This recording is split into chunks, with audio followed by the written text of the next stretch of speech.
One sunny day, Otto the Auto decided to go to the park.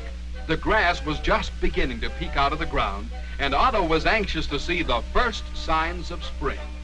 Otto drove on the road through the park, smiling and twinkling in the sun.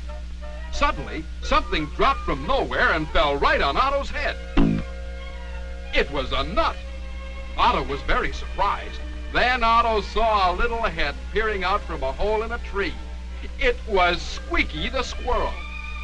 Squeaky! That nut hit me right on the head.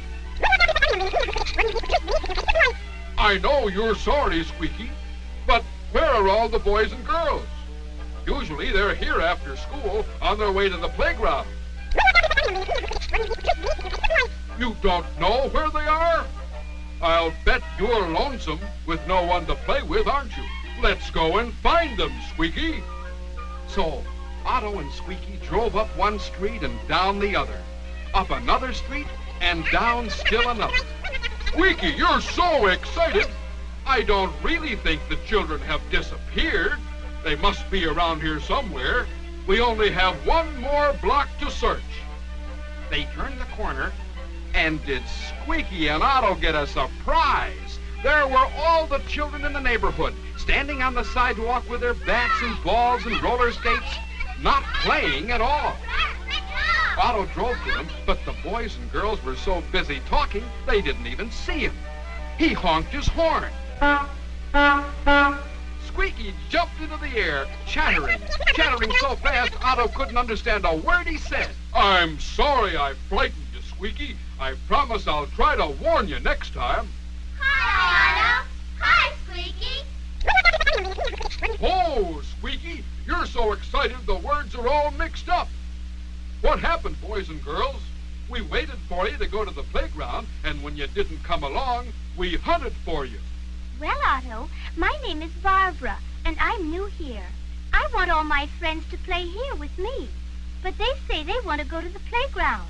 You see, Otto, where I used to live, we didn't have a playground near our house, so we played in the street. In the street? But, Barbara, don't you know what can happen if you play in or near the street? Just then, Barbara dropped her red ball, and it rolled right out into the middle of the street.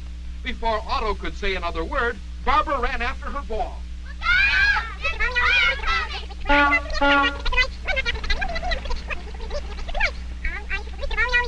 Barbara was upset because she really had a close call.